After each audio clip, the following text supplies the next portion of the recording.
Hey everybody, this is my 40-gallon waterfall tank, and today I spent a lot of time shooting video out at Prettyboy Reservoir. We ran around and we collected water at various locations, and I ran a whole battery of tests on it, and we found out the differences between that water and my water, and so on and so forth. And for reasons we're not going to get into now, none of that video is going to work out. I'll shoot a short little video explaining it all, and I'll post it over on my Facebook fan page. If you weren't aware, I did start a Facebook fan page, so if you want to check that out and like me over there, you'll be able to follow along with any other little odds and ends that I put up that don't actually make it to my YouTube channel, and a discussion about that video will wind up over there sooner or later. So the long and short of it was that the water out in the reservoir is really similar to my water, and I don't think I'm going to have any problems with the plants adapting to my water chemistry. The only difference we may experience would be from lack of direct sunlight. You know, where we collected these plants was very shallow water. It was fairly clear, certainly not clear like what we're looking at now, but it was fairly clear water, and this stuff either was growing at the surface or just below. Even the anacris there that you can see at the bottom was sort of bunched up, and that was in slightly deeper water. I had to take a dip net and scoop that out of the bottom, but it was still in 2 feet of water or less, and again, fairly clear water. So sitting out in full sun all day like that is a dramatic difference in sunlight, or the quantity and the amount of light, than they're getting over here. Even with this tank, which is my most heavily lit tank with that really high powered LED over it, plus I have a good high quality LED hanging right there. And then, of course, up here on the top, we have another one of those good high-quality LEDs. But again, they don't put out the amount of light that sun does by, any stretch of the imagination. Doesn't even come close. So that would be the only thing I can think of. That and the possible shift in the CO2 levels in the water. The water out there was about 6.2, 6.3 pH.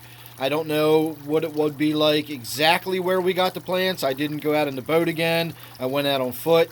Again, I'll talk more about that in another video, another place and time. But the water chemistry is close enough. I don't know about the dissolved CO2 that's in the water. Total dissolved solids where we tested, everywhere where I tested was between 92 and 95 parts per million. So not a lot of nutrients, not a lot of anything in the water really. My water has about 200 parts per million, anywhere between 2 and 300 parts per million total dissolved solids. So I've got far more stuff in my really super soft water than is out there. The only difference being natural bodies of water tend to have much higher levels of CO2. That's why a lot of tanks that have real heavily planted scapes and everything and are real serious about their plants will inject the CO2 in them. That actually brings it up to more natural levels out in bodies of water like rivers, streams, lakes, ponds. The CO2 actually weeps out of the ground and rises up into the water, or so it is suspected, and it greatly elevates the CO2 levels. So even something like a standing lake that you might just intuitively think has whatever the background levels dissolved, CO2 like my tank here would have, in this case it would probably be somewhere around 4 parts per million, maybe 5 parts per million CO2. If you were to go out and check the CO2 in a river or a lake or something, it might be as much as 20 to 25, maybe up to 30 parts per million CO2 in bodies of water like that. And that is actually because it comes from the ground itself. So that's a possibility too. My lack of CO2 and lack of sunlight may be a shock to the system of these plants. I don't think so, though. I think once they sort of adjust, they'll do fine. I don't know how well the milfoil species back there does in low light, but I don't know if I'd really call this low light necessarily, but compared to what it was getting, this is low light.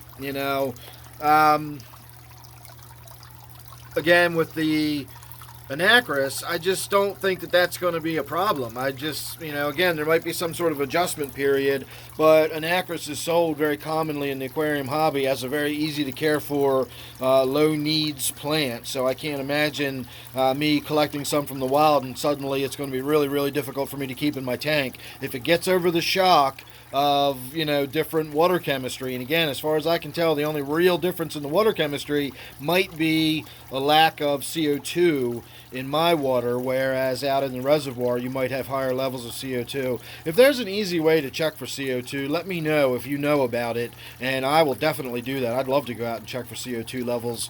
I just don't know, without having like a CO2 meter, I don't know how to go and actually check for CO2. I suppose we could maybe collect up some of the water and then let it sit and see if it off gases and see if the CO2 raises. I did bring some water home. I did bring 2 samples home, so I'll do that. I'll let them sit and we'll see if that pH doesn't rise over the next couple days. If that, if all that CO2, of course it wouldn't take that long, we'll see if it doesn't rise overnight as that water off gases. So go ahead and subscribe. Check me out on Facebook, like I said. Like me over there, that way you won't miss anything over here or over on Facebook. You never know what it's going to be. So don't forget, this one here is my waterfall tank. Thanks again for watching. I'll see you real soon in the next one.